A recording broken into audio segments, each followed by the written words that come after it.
টাইমিটৰ প্ৰতিগৰাকী দৰ্শকক মই ভাৰ্গৱ দুৰে স্বাগতম জনাইছো। আপোনালোকে চাই আছে টাইমিট। এটা বিশেষ বিজ্ঞাপন আৰু সেই বিশেষ বিজ্ঞাপনটোৰ পিছতে এতিয়া হাহাকাৰ লাগিছে এখন গাঁৱত। কি আছে এই বিজ্ঞাপনত সবিশেষ জনাইছো এই মুহূৰ্তত টাইমিটৰ দৰ্শকসকলক। এটা বিজ্ঞাপনে হাহাকাৰ লগাইছে গাঁওবাসীক। ওলাই আহিল তামুলপুৰ আঙাৰকাটা গাঁৱৰ ৰাইজ। কালানৈৰ ওপৰত আছে দুটাকৈ মহল। দুইটা মহলৰ বাবে পূৰ্বৰে পৰা বিপদত পৰিছিল গাঁওবাসী আৰু পুনৰ আন এটা মহলৰ বাবে বিজ্ঞাপন প্ৰকাশ হোৱাত এতিয়া ক্ষোভিত হৈ পৰিছে সৰ্বসাধাৰণ ৰাইজ। ভাৰত ভূটান আন্তঃৰাষ্ট্ৰীয় ঘাইপথত থকা কালা নদীৰ দলঙৰ প্ৰতি এতিয়া ভাবুকি আহি পৰিছে। ৩ নম্বৰ মহল হলে তীব্ৰ জলসংকটত পৰাৰ আশংকা প্ৰকাশ কৰিছে গাঁওবাসীয়ে আৰু ভয়ানক বিপদত পৰিব বৃহত্তৰ আঙাৰকাটাবাসী ৰাইজ। নতুন মহল কোনো কাৰণতে হ'ব নিদিয়াৰ হুংকাৰ প্ৰদান কৰিছে ৰাইজে আৰু বিটিআৰ চৰকাৰৰ বিৰুদ্ধে এতিয়া ক্ষোভিত হৈ এতিয়া ওলাই আহিছে সৰ্বসাধাৰণ ৰাইজ। বিটিআৰ চৰকাৰৰ বিৰুদ্ধে নৈ বুকুত উপস্থিত হৈছে হাজাৰ হাজাৰ লোক। নৈ বুকুত খনন চলোৱাত নৈৰ জলপৃষ্ঠ হৈছে এতিয়া নিম্নগামী। আনকি খননৰ ফলত দুৰ্বল হৈ পৰিছে কালা নদীৰ ওপৰত থকা দলঙো।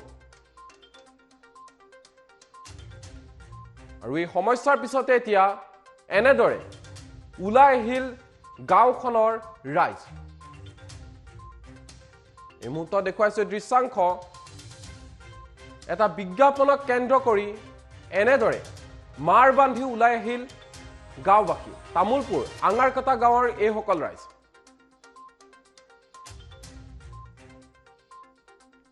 ভাৰত ভূটান আন্তঃৰাষ্ট্ৰীয় ঘাইপথত থকা কালা নদীৰ দলঙৰ প্ৰতি ভাবুকি অহাৰ শংকা প্ৰকাশ কৰিছে এতিয়া অঞ্চলটোৰ ৰাইজে। আনকি তীব্ৰ জলসংকটত পৰাৰো এতিয়া অভিযোগ কৰিছে ৰাইজে আৰু কোনো কাৰণতে ৩ নম্বৰ মহল হ'ব নিদিয়াৰ হুংকাৰ প্ৰদান কৰিছে ৰাইজে।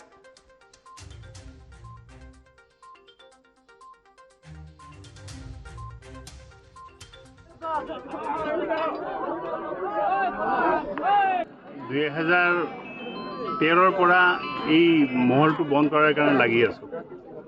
আজি 8 বছৰ অতিবাহিত হ'ল।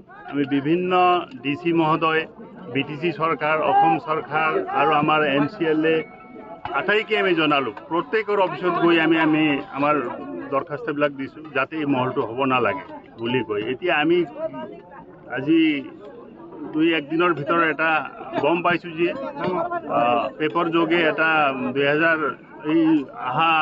3 তাৰিখে এটা টেণ্ডাৰ হ'ব গৈ আছে। শ্বৰ্ট নটিফিকেশ্যন DFO মচলপুৰে ওলাইছে।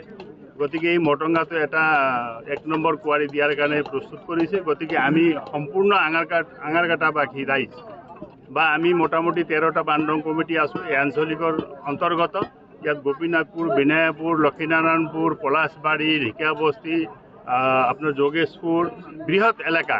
ইয়াত মোটামুটি আপোনাৰ 15,000 খেতিয়ক ৰাইজ আছে। 15,000 আৰু মোটামুটি আপোনাৰ 8,000 পৰা 10,000 মাটি আমি খেতি কৰি খাওঁ। এই মটঙা নদীৰ পানী আমি নিজ হাতেৰে পৰিশ্ৰম কৰি বান্ধ বান্ধি ফালে লৈ ফালে কৃষিজীৱী ৰাইজক ডং খান্দি আমি পানী যোগান দি ফালে খেতি কৰি গৈছে। আমাৰ ইয়াত মোটামুটি আপোনাৰ 99% মানুহে কৃষিজীৱী ৰাইজ, একমাত্ৰ কৃষিত নিৰ্ভৰ মানুহবিলাক।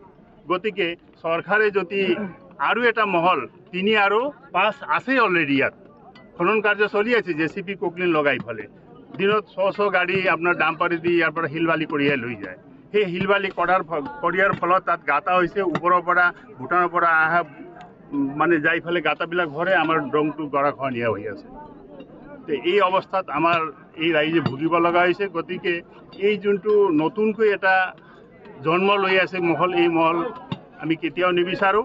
য'ত এই চৰকাৰে বা আমি BTC চৰকাৰকো আমি জনাইছোঁ কোনো পথে এই মহলটো আমি দিব নালাগে। মহলটো যদি দিয়ে আকৌ নতুনকৈ যদি এটা মহল জন্ম দিয়ে তেনেহ'লে বিৰাট এনে ক্ষতি হৈছে। আমাৰ 2টা মহলহে দিওঁ, যিহেতুকে এতিয়া ৰংগিয়া ভূটান একমাত্ৰ ৰোড, এইটো ইণ্টাৰনেশ্যনেল ৰোড। ইয়াত এটা মটঙা নদীৰ ওপৰত এটা বৃহৎ এটা দলং আছে। এই দলঙৰ আজি আমি দেখাতে মোটামুটি 5 ফুট 10 ফুটমান তলত গৈছে, ফুটাবিলাক ওলাই গৈছে। আৰু যদি খনন কাৰ্য চলে নতুন মহল দি ফেলে তেনেহ'লে এই ব্ৰিজটো ভাঙাটো নিশ্চিত। বিৰাট এটা ক্ষতি হ'ব। আৰু আমাৰ পানী উঠাৰ কাৰণে সুবিধা নহয়, যিহেতুকে মাটি নদীটোৰ তলত মাটি উদাং হৈ গৈছে, মাটি ওলাই গৈছে, মোটামুটি 8 ফুট দ হৈ গৈছে নদীটো। গতিকে পানী আমাৰ নহ'ব। আমি বান্ধি ফালে পানী ডংটো থাকিব 10 ফুট ওপৰত, তলত থাকিব নদী। এতিয়া আমি কেনেকৈ পানী উঠাম? এই অসুবিধা হ'ব। হয়, অলৰেডি আমি ইয়াত আজি উপস্থিত হৈছোঁ আমাৰ আঙাৰকাটা আঞ্চলিক ডং সমিতি, আৰু এই ডং সমিতিত অন্তৰ্ভুক্ত আছে 13খনকৈ আমাৰ শাখা সমিতি, আৰু ইয়াত কমেও 1000 আমাৰ মানুহ আজি উপস্থিত হৈছে। তো আমি আজি কিয় উপস্থিত হৈছোঁ? আজি বিগত কেইবা বছৰ ধৰি বিগত চৰকাৰে ইয়াত এখন দুটা অলৰেডি ইয়াত মানে কুঁৱাৰী আছেই, থকাৰ স্বত্তেও আৰু এখন কুঁৱাৰী জাপি দিব বিচাৰিছিল, কিন্তু আমি প্ৰতিবাদত ইমান 7-8 বছৰ বন্ধ হয়। এই বছৰ নতুনকৈ আৰু এই কুঁৱাৰীখন হ'বলৈ গৈ আছে। তো আমি অলৰেডি আমি বিজ্ঞাপন পাইছোঁ যে অহা 3 তাৰিখত ডিচেম্বৰত ইয়াত হেৰিটো অনুষ্ঠিত হ'ব।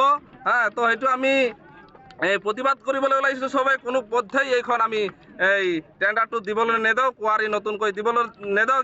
এইকাৰণে নেদাওঁ যে আমি ইয়াত যদি নতুনকৈ এটা কুঁৱাৰী হয়, ফলত আমাৰ এই বৃহত্তৰ আঙাৰকাটা অঞ্চলত যিটো 13খনকৈ মানে আমাৰ ডং সমিতি আছে, ইয়াত বহুতো পপুলেশ্যন আছে। ইয়াত এই পানীৰ ভূটানৰ পৰা অহা নদীৰে পানী দি আমি জীৱন নিৰ্বাহ কৰি আছোঁ। ইয়াত পুখুৰীত পানী জমা কৰি গৰু ছাগলী খোৱা হয়, গা ধোৱা হয়, বিভিন্ন খেতি বাতি কৰি আমি জীৱন নিৰ্বাহ কৰিছোঁ।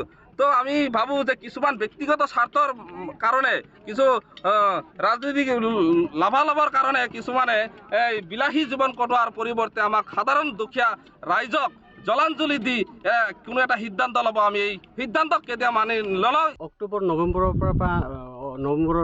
পৰা আমি ইয়াত অল আঙাৰকাটাত আমি পানী নাপাওঁ।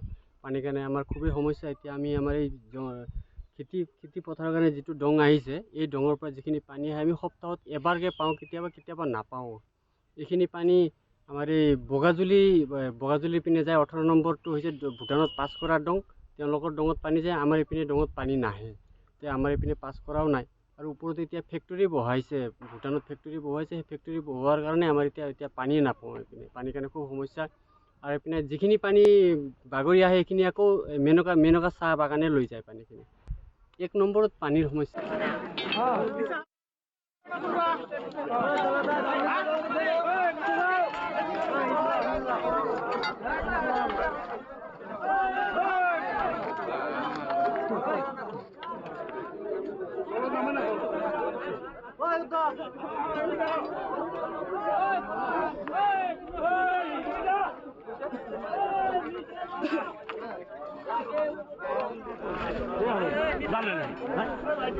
ঘূৰাই